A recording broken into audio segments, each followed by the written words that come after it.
Tes tes tes.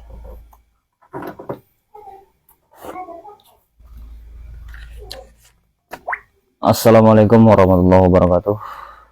Selamat malam para kawan-kawan dan sahabat rekan tani dimanapun berada.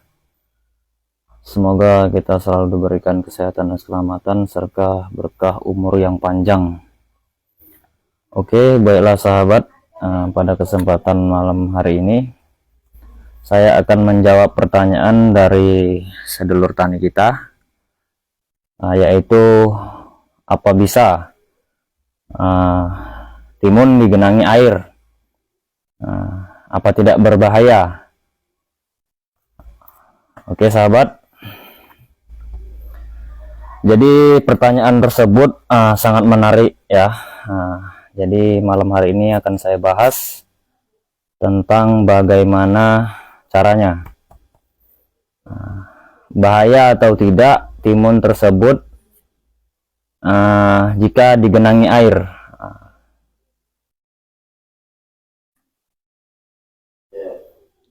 Jelas nggak gambarnya nih Bolo?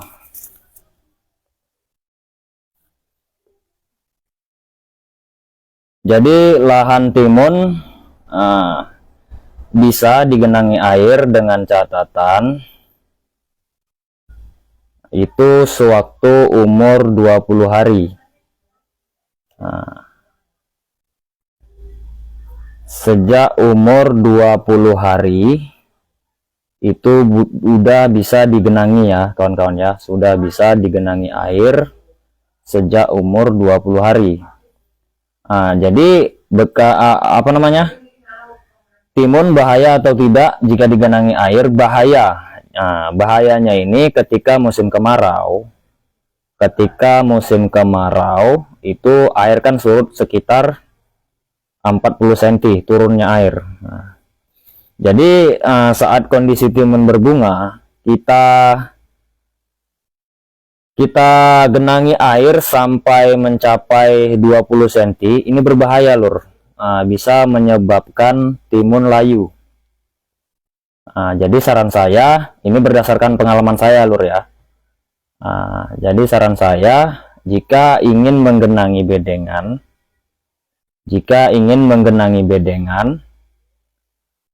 sejak umur 20 hari. Sejak umur 20 hari bedengan tersebut digenangi, itu nggak masalah, 20 cm sejengkal dari pangkal. Di sini kan pangkal tanaman kan. Ini jarak 20 cm dari pangkal bedengan. Ini nggak masalah kawan ya.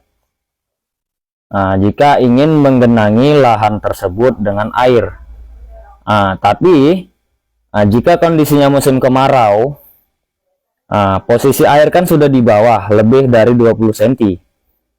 Jadi bahayanya itu dia ketika masa berbunga. Masa berbunga timun itu kan, kalau di saat musim kemarau air kan udah turun lebih dari 20 cm artinya. Kan musim kemarau. Jadi kalau kita langsung lep, bahasanya nyiram ataupun ditenggelamkan bedengannya, itu berbahaya lur.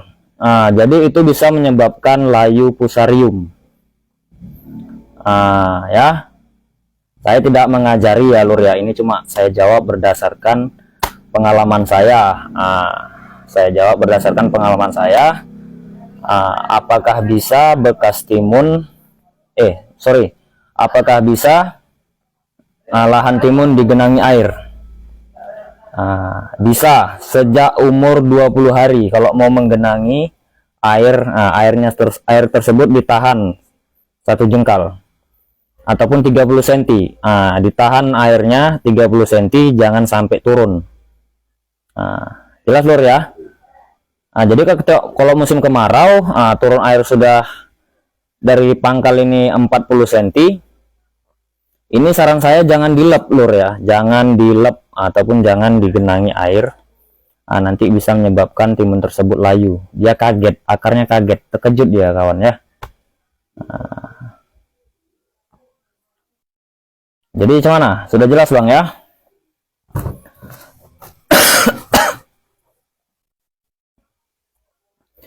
Jadi gini lur, Kuncinya itu kalau kita musim kemarau, itu ya yang bagus itu nyiram, jangan terlalu basah ya, jangan terlalu basah, jangan juga terlalu kering. Kalau dia kering nanti bisa buahnya pahit, bisa calon buahnya menguning, bisa kalau musim kemarau. Nah, tapi kalau musim hujan, itu bebas. Saya pernah itu timun saya tinggal 3 jari dari pangkal. Alhamdulillah lur, masih selamat, artinya masih bisa bertahan lah gitu kan. Tenggelam 1 malam timun saya pernah. Jadi cukup jelas bang ya, bisa bahaya atau tidak lahan tersebut digenangi. Seperti lahan saya ya. Kalau lahan saya kan memang lahan rawa.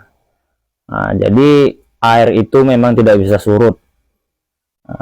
Jadi saya menyesuaikan kondisi dengan lahan saya ya kawan-kawan.